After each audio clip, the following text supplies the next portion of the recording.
a CS guy, but Okay.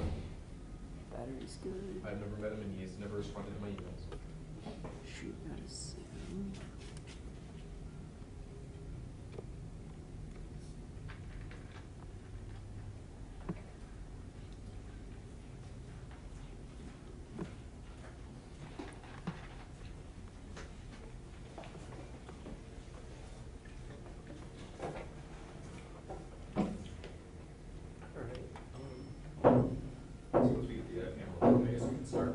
Yeah.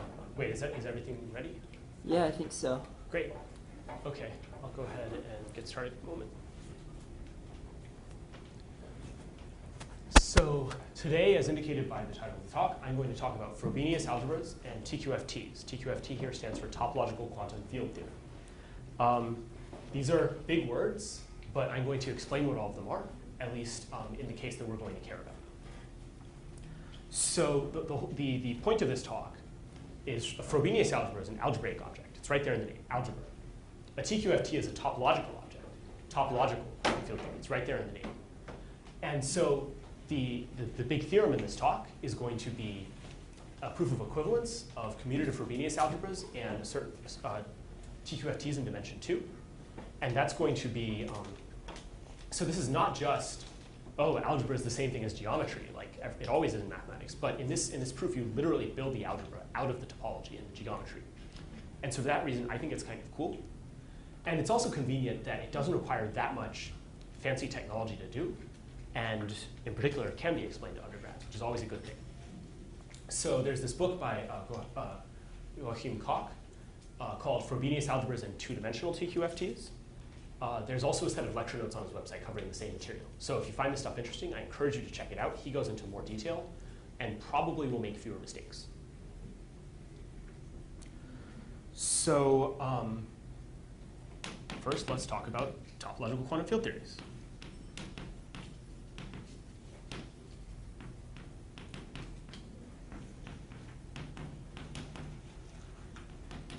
So this sounds like it should be physics, but it isn't.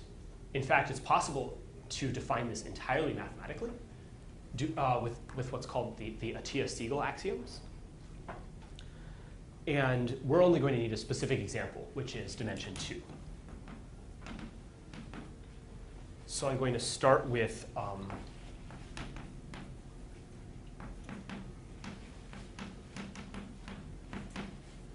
the closed one manifolds, which are, if you like physics, these are the spaces of this theory as opposed to space-times. But I don't really like physics, so I don't know too much about that.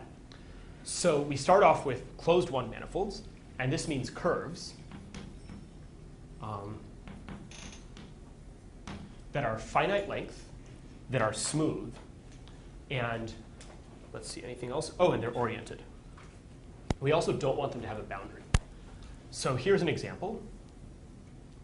Here's another example. The empty set is also an example. I guess it'd be called the empty curve. And so that's one closed one manifolds.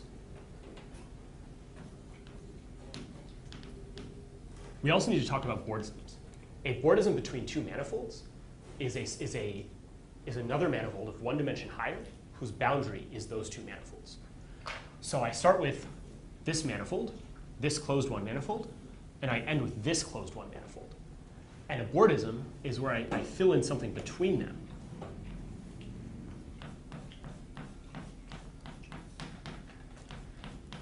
So you can see this is some sort of surface with boundary.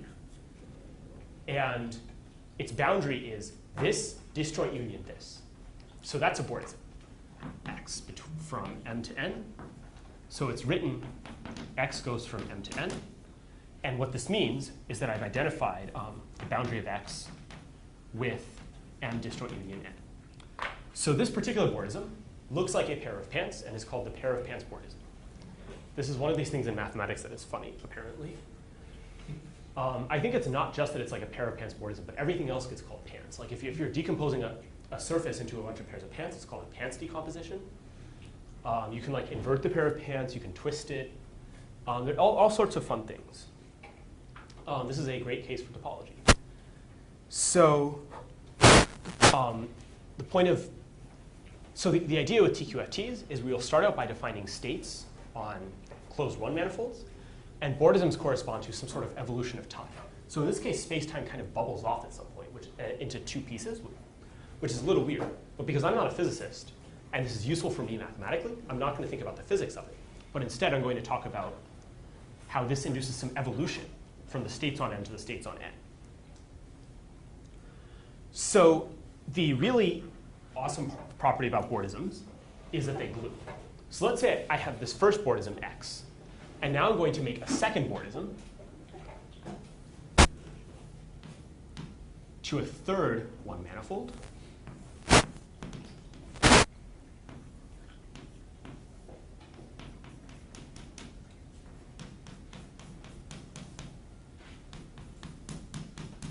And this is y from n to n prime. So I have one bordism starting at m and ending at n, and I have a second bordism starting at n and ending at n prime. But I can glue them together by just forgetting about n. And what I've ended up with is a bordism from m to n prime. Yeah? Isn't this a cobordism instead of a bordism? So that is a good question. And the answer is sure. But the reason people say bordisms rather than cobordisms has to do with cohomology theories. And so bordism would refer to the homology theory, and cobordism would refer to the cohomology theory. And yes, sure, you can call it that too. But I learned to call this a bordism, and it's, I think either one will be understood. OK, any other questions at this point? Everyone's still on board? No pun intended? OK, so I have closed one manifolds. I have bordisms between them, and I can glue bordisms. Those would be the like categories. You may have already noticed what's happening here. But we're not going to talk too much in detail about that. So a good question to ask is, when are two bordisms the same?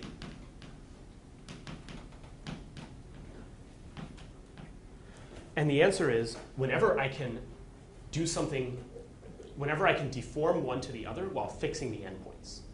So for example, let's say I have a pair of pants.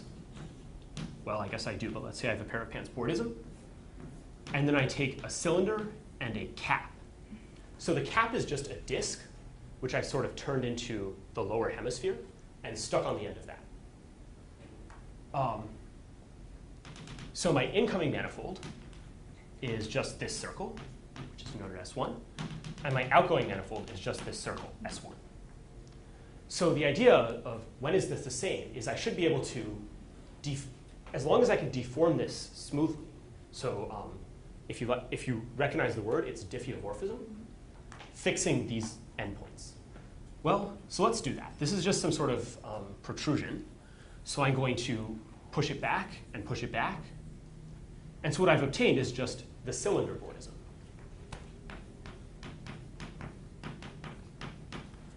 The cylinder has an incoming component, which is a circle, and an outgoing component, which is a circle.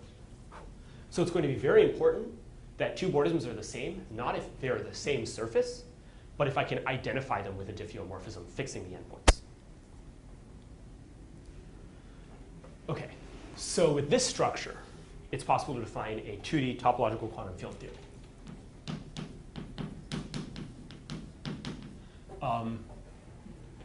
I guess another important point is that everything so far is oriented.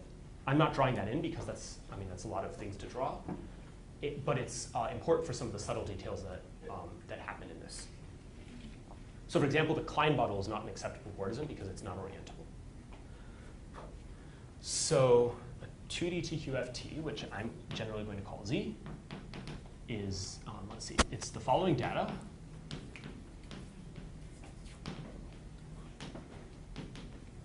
So I start with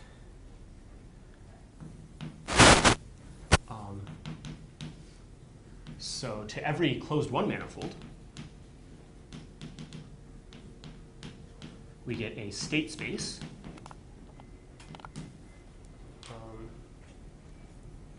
which is a vector space, and to every bordism, I'm going to call it x from m to n, which means that x, just like this, starts with m, ends with n.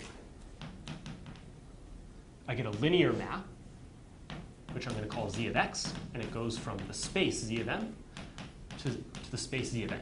So if I pick a basis of these things, then this is just a matrix.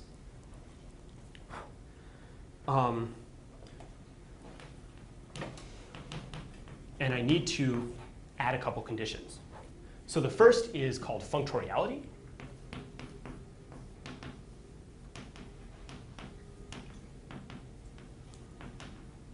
And that says that if I glue two bordisms together, I compose their linear maps.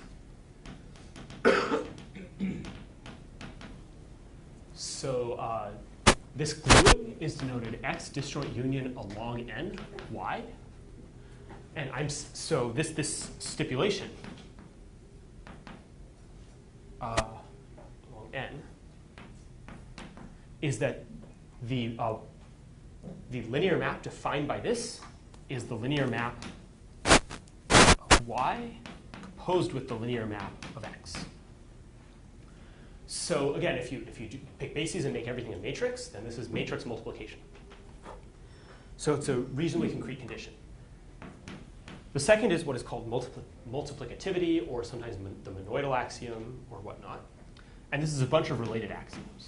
The empty set as a one manifold must be sent to the base field, which I've chosen the real numbers because that's what everyone's probably the most familiar with. But if you want to do this over the complex numbers or over any other field or ring and use modules instead of vector spaces, that's fine. But vector spaces, empty set, the empty one manifold goes to the real numbers. The empty bordism, which must go from the empty set to itself, is sent to the identity map from R to itself. And correspondingly, Z must send disjoint union to tensor product. If you haven't seen tensor product, then what this is I take this vector. It's in the same way that the direct sum of vector spaces or the Cartesian product. If I start with the basis here and I start with the basis here, then I take the union of those bases to get the direct sum.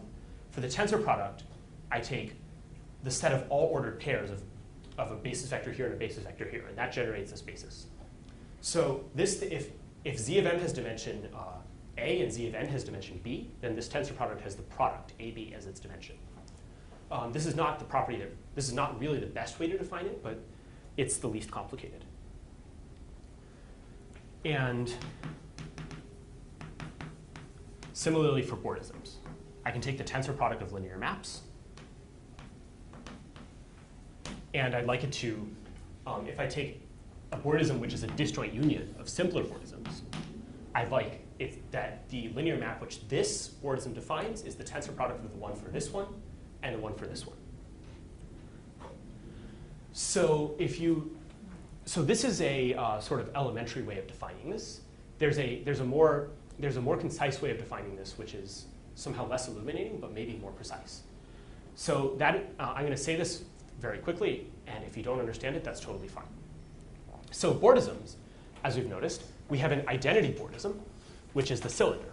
It sort of doesn't do anything, and when I glue with it, I get back what I started, because I can just contract it. And moreover, I have gluing, which is a sort of composition of bordisms.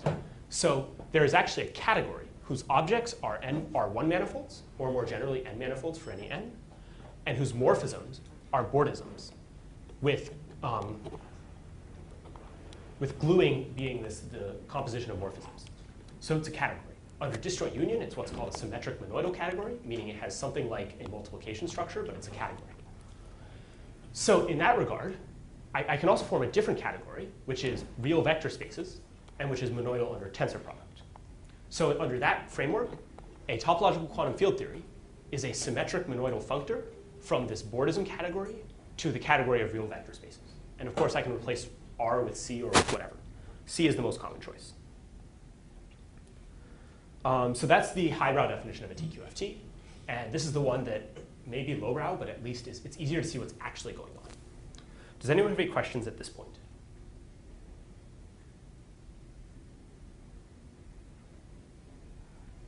OK. So let's see. This is a lot of data to every closed one manifold, to every boardism. So in practice, to define a TQFT, we like to define it on some sort of like generators and check that they satisfy some relations.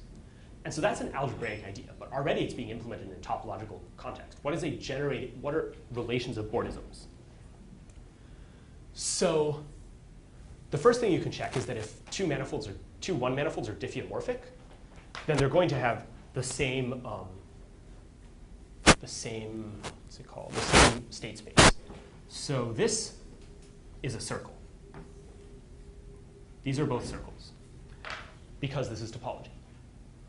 So to this one and to this one, I must get the same state space. And the reason that is I can define a map between them, which is this cylinder boardism. I can define maps going in both directions, and another map back to this weird circle, not quite, not a geometric circle, but a topological circle. And because it's a cylinder, it has to be the identity, because I can contract it. So for this reason, what I've really done is I've only said to every diffeomorphism type of smooth manifolds, which is really a topological fact. So every smooth one manifold is a disjoint union of circles.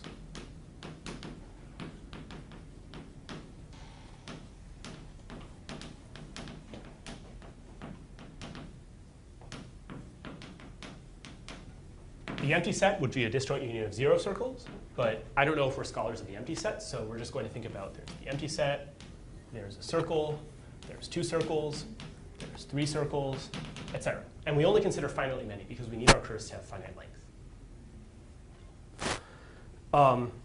So the axioms of a TQFT tell us that we know that evaluated on the empty set, we have to get R. And on the circle, we don't know, we get Z of S1. But for the disjoint union of 2 circles, we get this evaluated on the circle, tensor evaluated on the other circle. So Z of S1 to the second tensor power, Z of S1 to the third tensor power, etc. In other words, as soon as you tell me what Z of S1 is, I know the TQFT on all smooth one manifolds. So that's great, because instead of infinitely many pieces of information, we need one piece of information.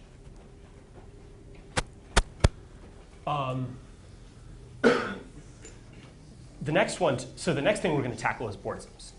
So technical result from the classification of surfaces, which I'm not going to get into, is that every connected surface has some number of, has some number of boundary components.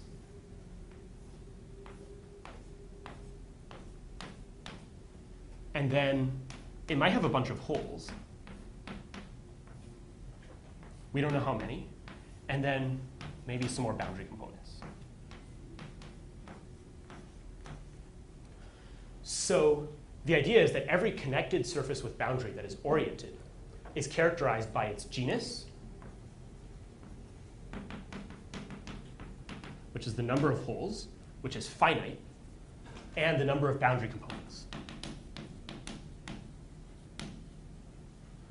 And for a boardism, we care which ones are incoming and which ones are outgoing, because that tells us whether it's a boardism from M to N or from N to M. So every connected boardism is determined by number of holes, number of incoming, and number of outgoing boundary components. And in the same way as for disjoint unions of circles, if it's a disjoint union of disconnected boardisms, then it's a tensor product of each of those. So to determine a TQFT, it suffices to figure out what happens to these things. And here we can use the functoriality axiom, which says that we can cut this up. So I'm going to cut this up into a pair of pants plus this other more complicated thing.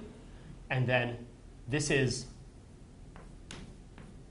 another pair of pants. So I'm going to cut that up. And I'm allowed to do this up to, because this is diffeomorphic, and then there's another pair of pants, and then another pair of pants, and so on. So there's a whole bunch of pairs of pants. And then there's these holes. So I'm going to chop that up. And then I have a bunch more pairs of pants in the opposite direction. So in some sense, by gluing pairs of pants together, I can get something which looks like a pair of pants, but has a lot more leg holes. Applications outside of topology, possible. So now we've sort of decided that there's some these generating bordisms, and we haven't gotten all of them, but there's the incoming and outgoing pairs of pants.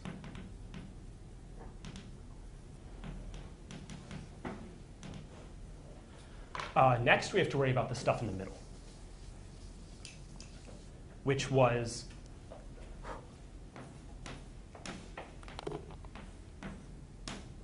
this thing. It's like a donut, but with ends. But if I slice it, then it's a pair of pants and a pair of pants. So that's all very nice. These generate almost all the information. But what if we had no boundary on this side, which would be a bordism from the circle to the empty set? So now we need to add a couple more pieces of information: the incoming disk and the outgoing disk, which are bordisms. So the disk, I sort of take it and curl it up into a hemisphere, and then stick it like that. So this is a bordism from the empty one manifold to the circle, and this one goes from the circle to the empty one manifold. So these actually generate everything. These are the generating bordisms, in that if you know what the TQFT does on these four things, you can figure it out on any bordism just by gluing these together into fancier surfaces and then taking disjoint unions.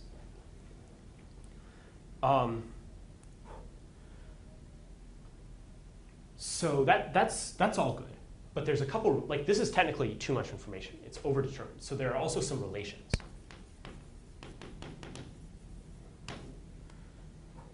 So we've already seen, which is that the cylinder is mapped to the identity. And that's because if I take some fancy bordism and then I add a cylinder to it, well, I only care about bordisms are the same if they're, if I can what's the word? If I can move this around, I can sort of contract this while fixing the endpoints. But this is a pair of pants. This is a weird pair of pants, maybe fashionable, I don't know. But it's the same. So because of this, the cylinder can't do anything. It has to go to the identity, because adding on a cylinder doesn't change anything. So there's a couple more, which is, let's say I take a pair of pants and I attach a disk. So I take the outgoing disk and I stick it on here. So now, this is just the same as, it's a cylinder with like some other stuff on it. But this is, I can just sort of, since I'm allowed to do rubber sheet geometry, so to speak, topologically speaking, a cylinder with a bubble in it that has no holes, just a curve, is just a cylinder. Now similarly, I could put this disk right here and nothing else changes. I could do the same thing with a pair of pants going in the opposite direction. This time I put in an incoming disk and append it to an incoming pair of pants. So when I do this, capping with the cylinder, capping with one of these caps gives me back the cylinder. So what this says is that if I take Z applied to this pair of pants, and I take Z applied to this disk, and I compose them, because that's what gluing does, then what I end up with has to be the identity. So there's two more axioms, or sorry, two more relations, and then we'll be on to Frobenius algebras. At which point I may need to speak faster. Okay, so next is associativity,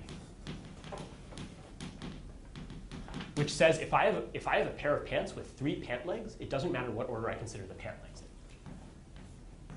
which is kind of true physically, but it doesn't really make a lot of sense. So with this, for example, I take a pair of pants and I take another pair of pants, and then I just take a cylinder here just to make sure it's all glued together. This is the same bordism as this sort of not quite menorah, or maybe it looks like a saguaro.